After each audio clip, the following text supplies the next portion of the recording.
cute. It's Miss Jessica, y'all, the fashionable therapist. Are you in? Can you see? Oh, flip it around, Jessica. Hey, girl, hey!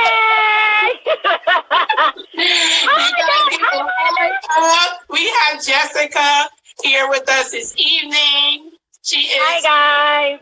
Look, y'all, she is sitting up in her car just to make sure she do the thing for us, and I so appreciate it. Thank you, Jessica. No problem. No problem. I appreciate the invitation, and, you know, it's just important to me. I think it's always important that you keep your commitments, and also, Live with Faith is the bomb. So here I am.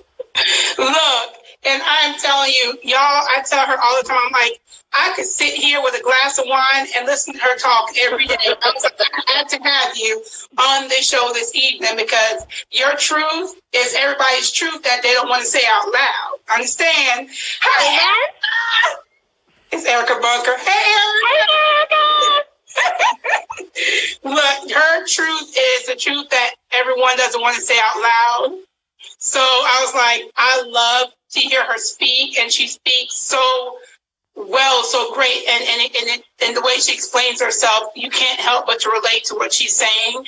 So I want her to come on this evening and really just kind of speak her voice, but I'm going to ask her a couple of questions first.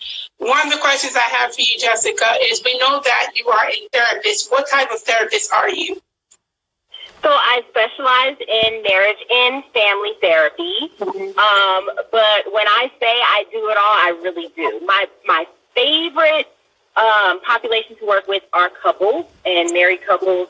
My whole motto is that I'm saving the world one relationship at a time, because people just need skills to learn how to manage what they already have, things that exist. And everything, from my perspective, can always work, but we just need the skills to do that. So my favorite is marriage and couples, but I work with children. That is where my experience comes from. I really started with kids. Yeah.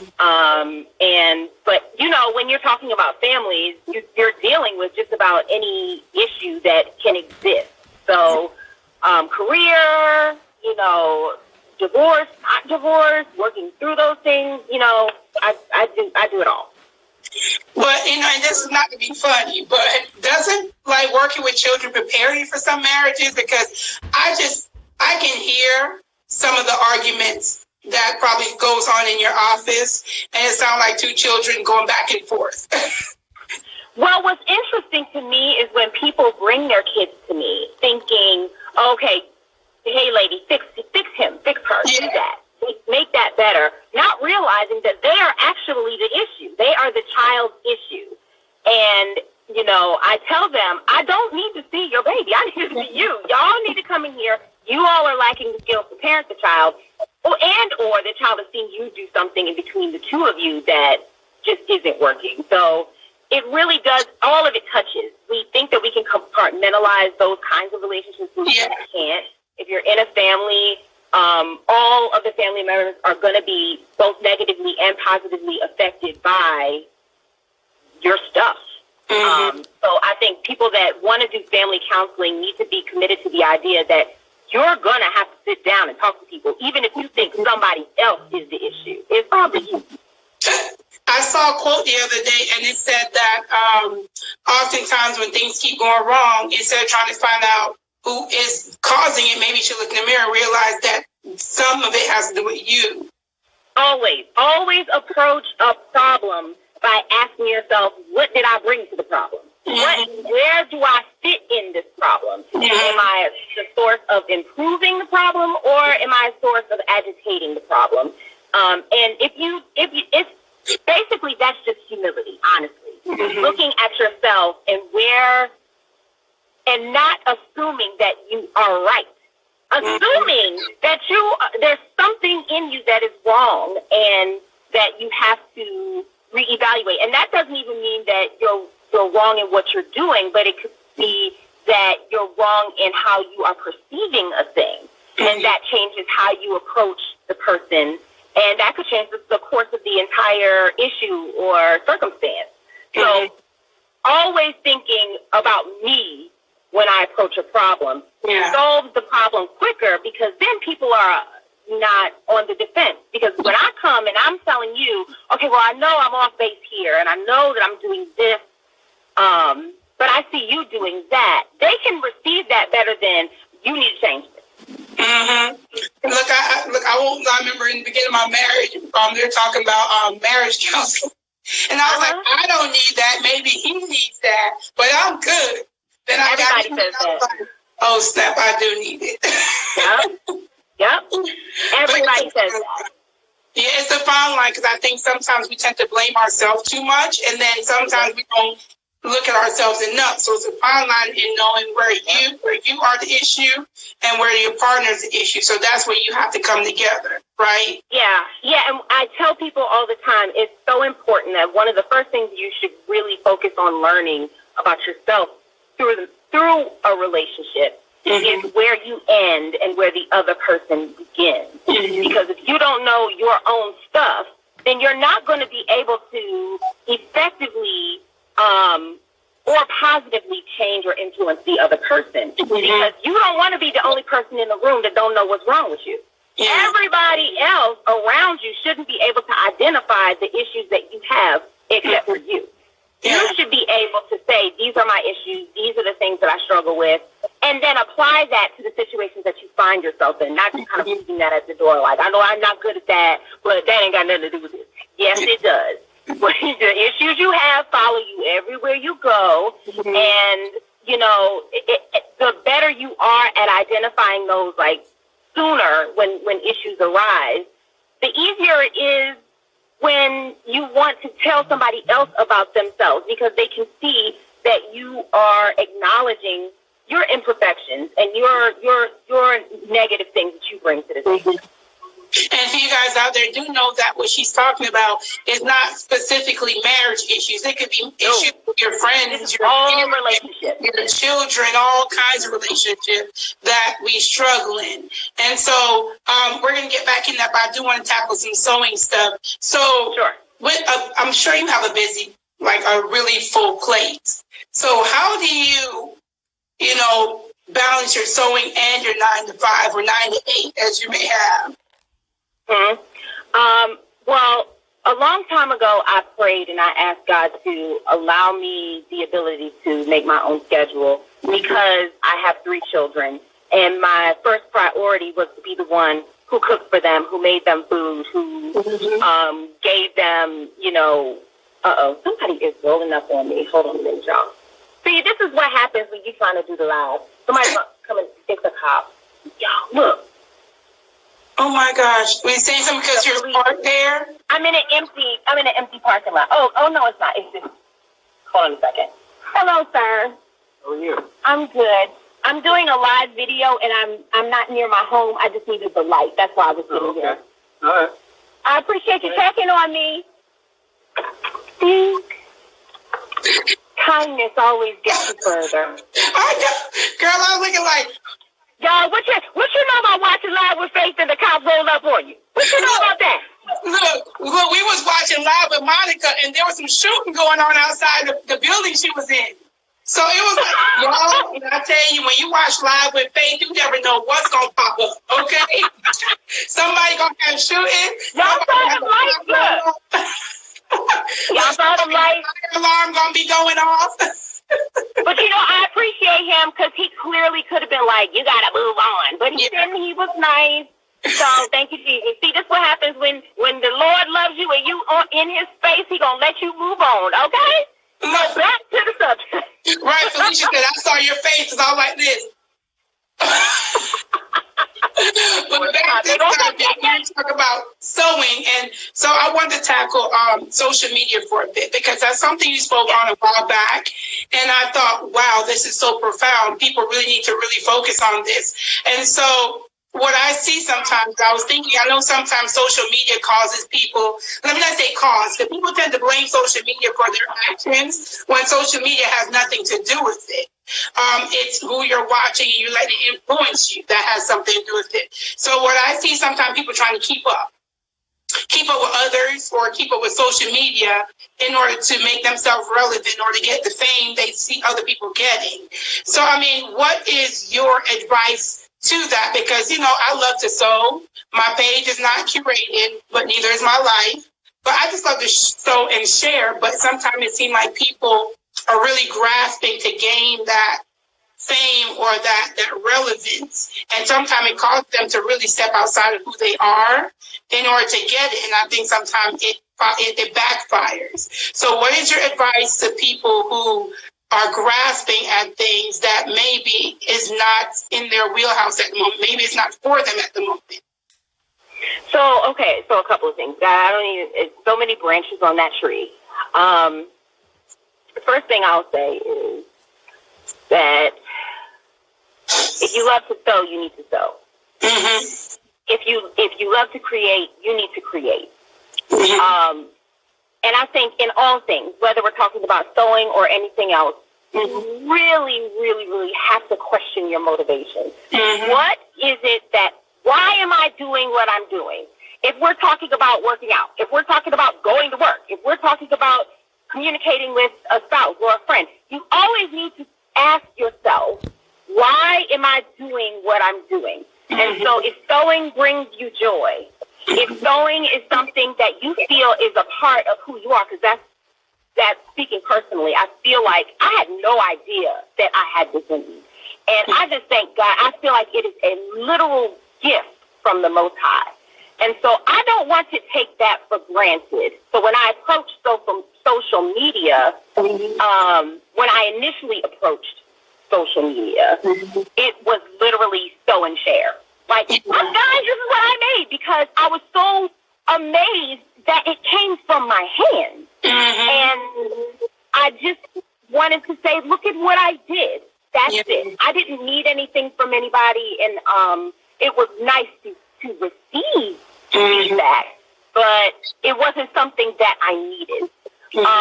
Over time, I noticed that the tone of our sewing community, because it is so small, the tone of our sewing community shifted over time. I'm not sure quite when, but it went from sew and share to I don't even know how to sew and tear down.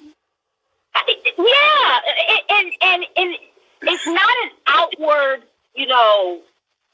obvious. Yeah.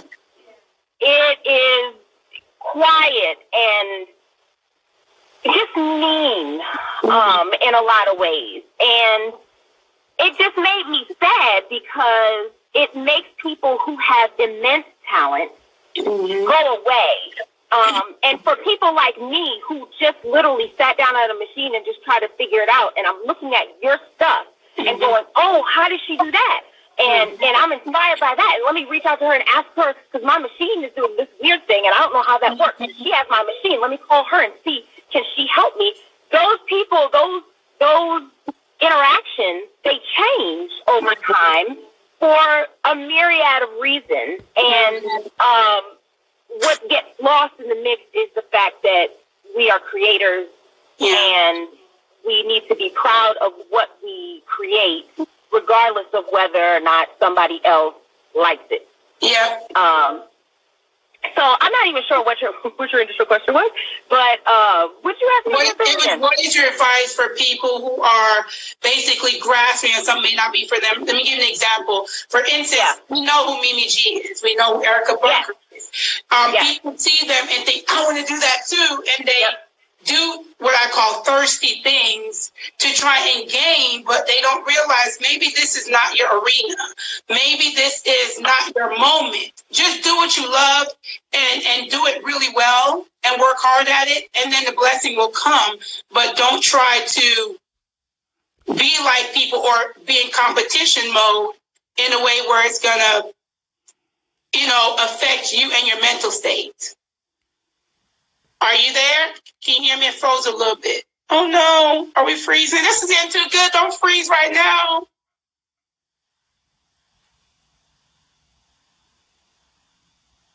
Hold on, y'all. No. Hold on. Oh, she's coming back in. She's going to come back in, y'all. I don't know what happened. I like y'all comment, though. I just love sewing things that I love. Those make me happy as well. Exactly. I know for a fact my style is not everybody. Yes, we did. Click back in, Jessica, so I can join you back in. But I know my style is not everybody's style. What I make is not what everybody else would want to make. But the point is to inspire others to sew or to create. It doesn't have to be sewing. It could be knitting or whatever. We're just trying to inspire others to create something that they love. And it doesn't have to be a competition. There it is. There you are. You there, Jessica? There she is. Hey, there. Yes. Did you hear my question? I did. I got it. Okay. So what I will say is that, can you hear me? Yeah, I can hear you. Okay. You guys have hard if you can hear her. Yeah, I don't know what is going on. It might be because I think it's my connection. We can hear you loud and clear though. You're good. You can hear me? Yeah. Okay. The sewing community is I would say like a microcosm of what happens in the world. Okay, so there's nothing new under the sun. What's happening in our community is what happens out there. And I think that it's okay to aspire. Like, you look at Erica and Mimi's stuff and you go, oh my God, the skill. Yes. The skill. I can't sew like that. But I don't say to myself, if I don't sew like that, or if I don't have her number of followers, then that means something about me. And I think that people don't know how to disconnect. And again, this is a general thing, not just in the sewing community, but disconnect sewing or likes or outside appreciation or outside validation from who it is that I know for sure that I am. Yeah. So if I put sewing down tomorrow, guess what? I'm still somebody's mama, somebody's wife, somebody's therapist. I'm funny. I'm smart. I wrote a book. I got it all. You know what I mean? Like, you got to know who you are. And sewing should be a piece of that and not all of that. And so you have to be so careful to properly prioritize things. And I think that's where people really get it mixed up. They want the fame of, or the recognition or the acknowledgement. Yeah. But on its face, nothing that you do in your life should be about recognition and acknowledgement. Nothing. Let me say that again. Nothing that you do in your life should be about acknowledgement or recognition. Nothing. And so if people acknowledge what you're doing, thank you. But the reason why you did it shouldn't have been because you were hoping that they would. And when that is the case, you are set up for nothing but disappointment. It's nothing but disappointment. Why? Not because you're not talented, not because your things aren't beautiful, but because social media, and specifically our sewing community, is a microcosm of the macrocosm. What do I mean by that? I mean that people don't know how to support other people. That's what I mean. I mean that it takes maturity, emotional maturity, to see, specifically, I'm speaking on women now, to see another woman and be proud of her out loud. It takes a lot to be that. And we don't raise our daughters to do that, if I'm quite honest. We don't raise our sons to do that. We are in a world that is filled with hate. If you give someone a compliment, then you feel like you're taking something from yourself. Absolutely. Absolutely. I want to repeat what my daily thread said really quick, because I think she made a valid point. She said, just encourage, sew, and keep it moving. I believe your time is whenever you decide it is. If you say your time is now, then it is now. And that is very true, you know, but by my time sometimes, you know, we're speaking of, you know, everybody has their moment. Like in this moment, maybe you need more practice. You need something else to add into it for you to fully see yourself bloom. Yeah. And I'm going to give you a perfect example. So I just think mentorship is so important, just in general. And as a woman, I wish that we could take each other by the hand a bit more. I remember when I started and I decided that I was going to become an entrepreneur. And I've always had that thought in my mind just because I got ADD and I can't be sitting behind nobody's desk. So when I realized this is what I wanted to do, I knew that I didn't know enough about it to just like jump out there. But when I realized that even though I was in the helping field, people aren't really willing to help. And it's really unnecessary and it's really sad. There were so many things that I had to figure out. And I told myself that whenever I got to where I was going, whatever it was, and I'm talking specifically about my therapy business now, whenever I got to where I was going, if anybody had something, needed something that I had, they could have it. I was going to freely give of myself in that way, not overextend myself, but freely give or the overflow of what was given to me. And that was just great because nobody helped me. And so in the sewing community, the same should, I wish, would be true, that there is a wealth of knowledge and not just like sewing knowledge, but also some people come here and they're just not confident in what they're able to do. But what they do is beautiful, but they just need somebody to say, come on, babe, you're good. That's good stuff right there. I like what you're doing there. Did you try this? Oh my God, that technique's amazing. But if you did that technique, that would really put it over the top. But we just don't know how to be. We don't know how to extend ourselves. We don't know how to be frank with each other. And so that's why I am the way I am. Like, I don't cut any cards.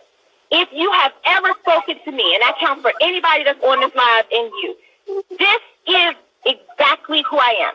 This is how I talk to my kids, my mom, my sister, my best friend, every client I ever had, the person that I meet in the street, at the gas station. This is just how I speak. This is how I speak. This is who I am. And if we approach everything that we do, including our social media, that way, with confidence in who you are so that you can just fully be that, you don't have to withhold things from people, including kindness, then you would be able to receive far more than what you ever put out. Very true. Very true. Very true. Very true. I agree wholeheartedly. And I hope you guys heard that. Those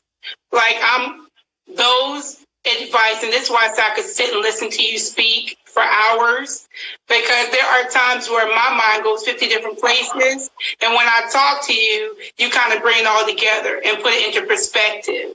Because it is very, very true. And I really, really agree with you on everything you said. And I see everyone else did, because I kept seeing preach, yes.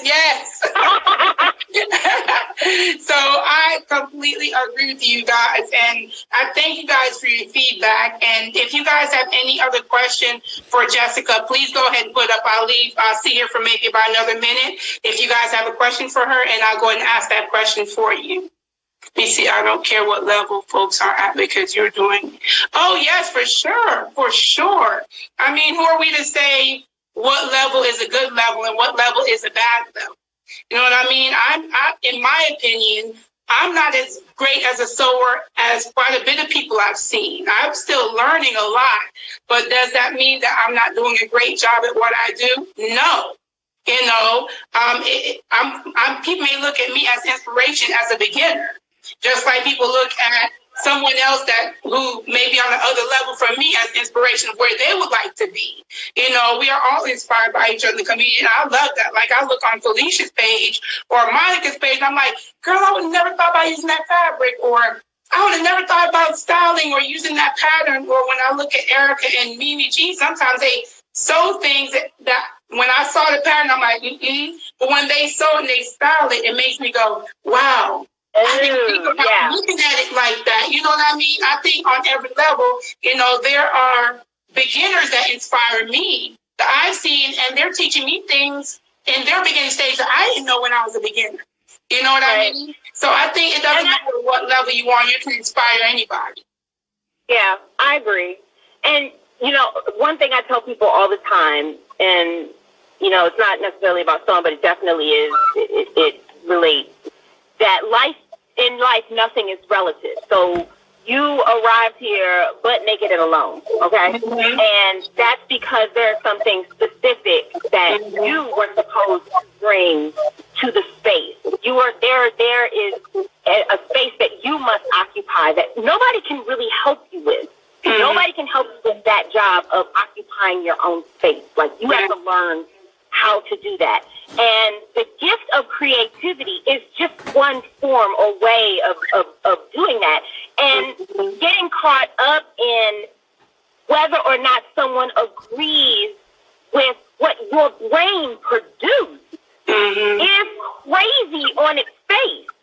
You bring what you bring. And it has to be enough, y'all. It just has to be enough. Like, that can't, you got to put a period there. It can't be, it's enough if not just this number of people like it, but if this particular person likes it, or she didn't like it, well, maybe I knew I should have chose red instead of brown, or I knew I should have, you know, put a zipper instead of buttons. Like, no.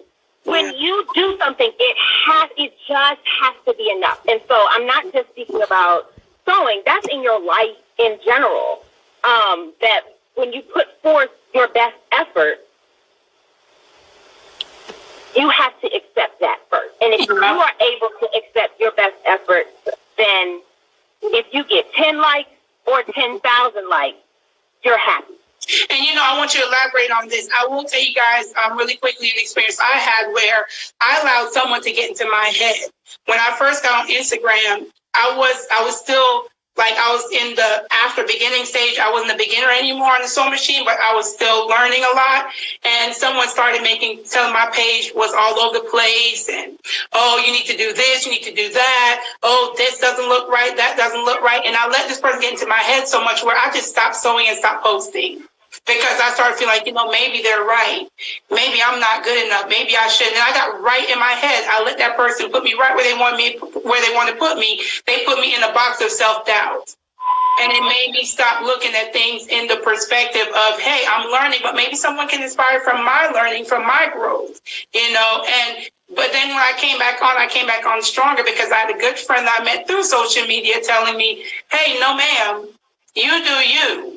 And those who inspire you and you inspire, it will keep going back and forth. But don't stop doing you because someone told you that you weren't good enough or your page wasn't good enough.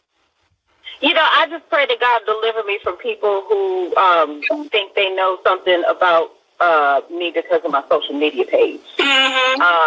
Honestly, the truth of the matter is most of us, now I'm being me, okay? This is all I got.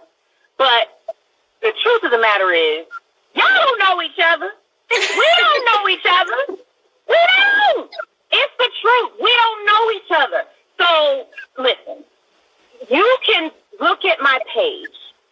Think my page is a mess. Think that I should do X, Y, and Z to clean it up to whatever standard you may have. And I'm not even saying that's wrong. But the question is, did I ask you that?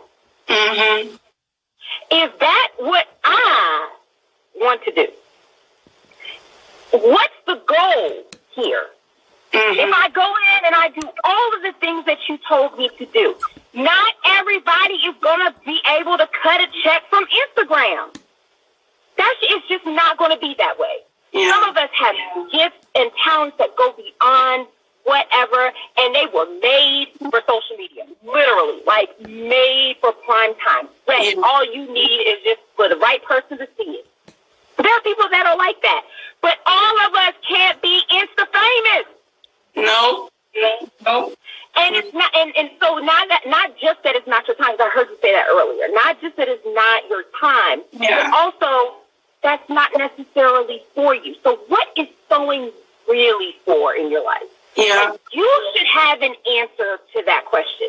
What is it really for? Is it because I'm sewing stuff for my kids so they can have something to wear? Is it because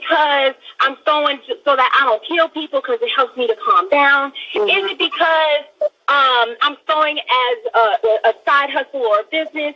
Is it because, why are you sewing? And if you really get to the bottom of that, 9 times out of 10, Instagram is not going to be a part of that answer. But you wouldn't be able to tell that based on how people interact on Instagram. Mm-hmm. Based on what they expect from Instagram and then based on what they give to Instagram. Those two things don't usually go together. Yeah. So you got to just be really careful about questioning your own motives. Yeah. Repeatedly. And, I heard you say about the exchange that you had with this person. I get it.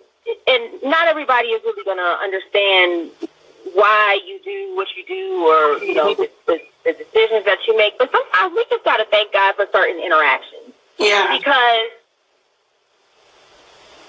be it not for her or him or whomever it was, be it not for this person, you wouldn't have a more clear and defined idea about what it is that you want to be doing with your social media, and more importantly, how you should never stop because someone has an opinion.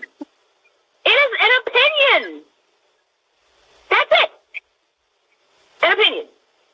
And you were literally, with your talented self, Faith, you were willing to put your sewing machine in the damn closet because somebody had an opinion. On its face, that sounds crazy. And so we just have to do better. We have to do better.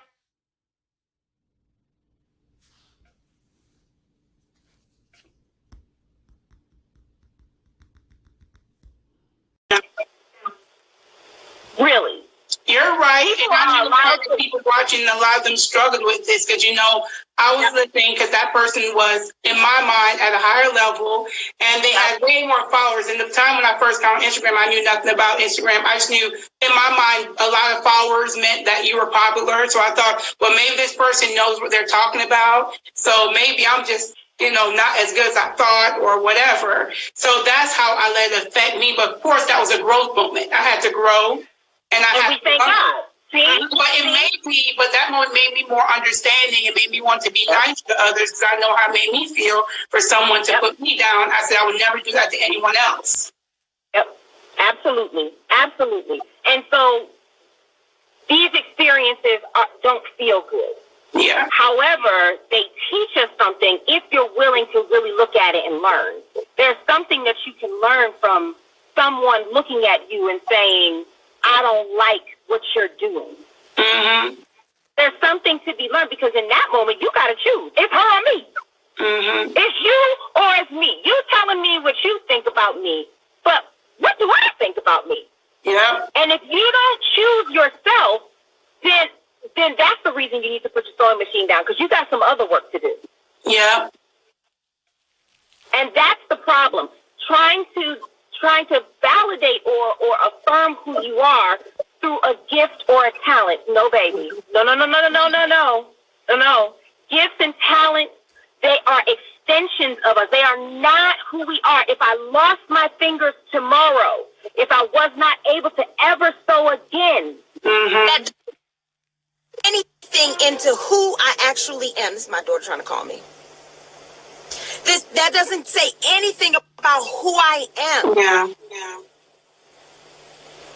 I'm somebody who sews. That's it. Yeah. I started with I'm somebody. Amen. And that thing, sewing should not qualify you, I guess is what I'm saying. Sewing should not qualify you. But back to what I was saying about the macro and the microcosm of this whole community. What you just mentioned was what happens in high school. Who doesn't want to be in the popular crew?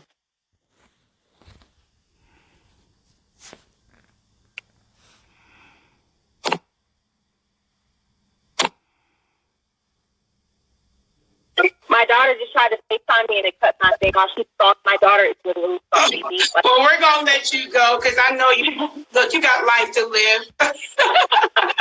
You got life to live, so we're going to let you go. But I do want to say Thank you. And I'm definitely going to have you back on again because... Anytime. I'm happy to be a part. I love it. Thank you. And I so appreciate you for coming on. You guys give her a heart, give her a hand, whatever, to just say thank you to Jessica because she took her time to get on here and speak to us and put some knowledge in us and help us to kind of rethink our situation, our position, and how we let things affect us. And look, we are all vulnerable to a certain extent. I don't mind sharing my vulnerable truth. You know, we all get affected by things in different ways. So thank you so much, Jessica.